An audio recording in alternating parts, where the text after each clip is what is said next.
De Maïmonide, le guide des égarés, chapitre 52, suite. La quatrième classe des attributs est celle où l'on désigne la chose par son rapport avec autre chose, en la mettant par exemple en rapport avec un certain temps, avec un lieu ou avec un autre individu.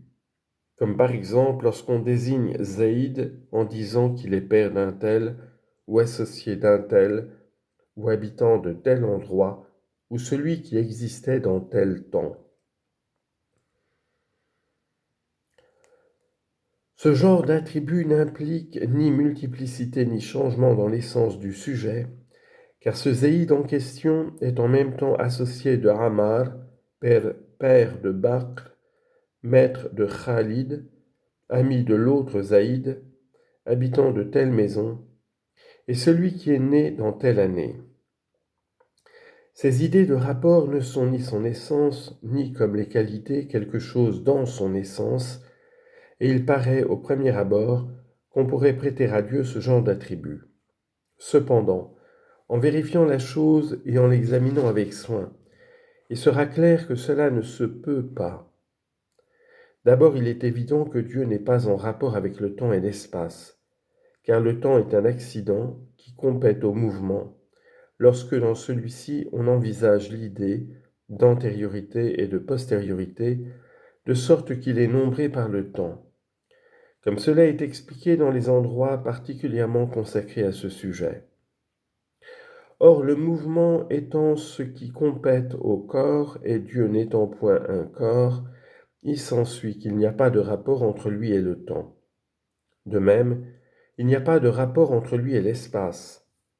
Mais ce qu'il y a lieu de rechercher et d'examiner, c'est de savoir s'il y a, entre Dieu et une des substances créées par lui, un certain rapport véritable, en sorte qu'il puisse lui servir d'attribut, qu'il ne peut y avoir de relation proprement dite entre lui et une des choses créées par lui, cela est évident au premier coup d'œil, car l'une des propriétés des deux relatifs est la réciprocité parfaite. Or Dieu est d'une existence nécessaire, et ce qui est en dehors de lui est d'une existence possible, comme nous l'exposerons. Et par conséquent, il ne peut y avoir de relation entre Dieu et la créature. Mais qu'il y ait entre eux un rapport quelconque, c'est une chose qui a été jugée admissible, bien qu'il n'en soit pas ainsi. En effet, on ne saurait se figurer un rapport entre l'intelligence et la couleur, bien que selon notre opinion, une même existence les embrasse toutes deux.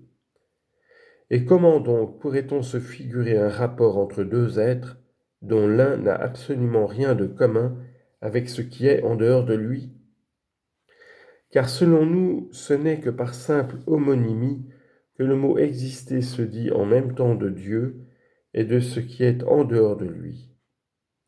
Il n'y a donc absolument aucun rapport en réalité entre lui, Dieu, et quoi que ce soit d'entre ses créatures, car le rapport nécessairement n'existe toujours qu'entre deux choses qui sont sous une même espèce prochaine, mais lorsqu'elles sont seulement sous un même genre, il n'y a pas de rapport entre elles. C'est pourquoi on ne dit pas « ce rouge est plus fort ou plus faible que ce vert ou lui est égal », quoiqu'ils soient tous deux sous un même genre, qui est la couleur.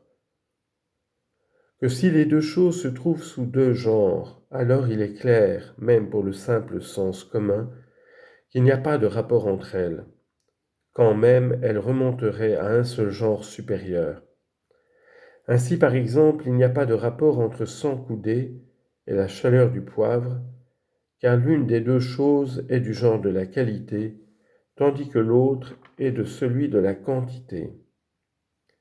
Mais il n'y a pas non plus de rapport entre la science et la douceur, ni entre la mansuétude et l'amertume, quoique tout cela soit sous le genre supérieur de la qualité. Comment alors pourrait-il y avoir un rapport entre Dieu et une chose d'entre ses créatures, avec la grande distance dans la réalité de l'être, distance tellement grande qu'il n'y en a pas de plus tranchée? S'il y avait un rapport entre eux, il s'ensuivrait aussi que l'accident de rapport compète à Dieu, car s'il est vrai que ce ne serait pas là un accident dans l'essence même de Dieu, c'est toujours, en somme, une sorte d'accident.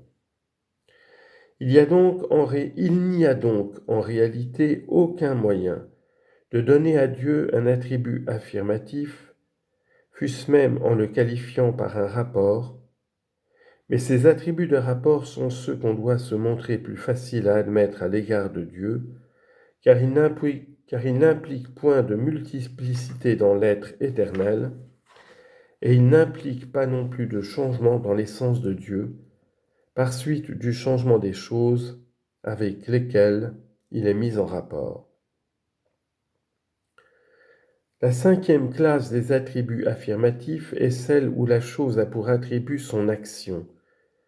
Par son action, je ne veux pas dire la capacité artistique qui s'y trouve, comme par exemple lorsqu'on dit le charpentier ou le forgeron, car celui-ci appartient à l'espèce de la qualité, comme nous l'avons dit. Mais je veux dire par là l'action en général que quelqu'un a accomplie, comme par exemple lorsqu'on dit « Zaïd est celui qui a charpenté cette porte, bâti cette muraille et tissé cette étoffe ». Les attributs de cette sorte sont loin de l'essence du sujet, c'est pourquoi il est permis de les attribuer à Dieu.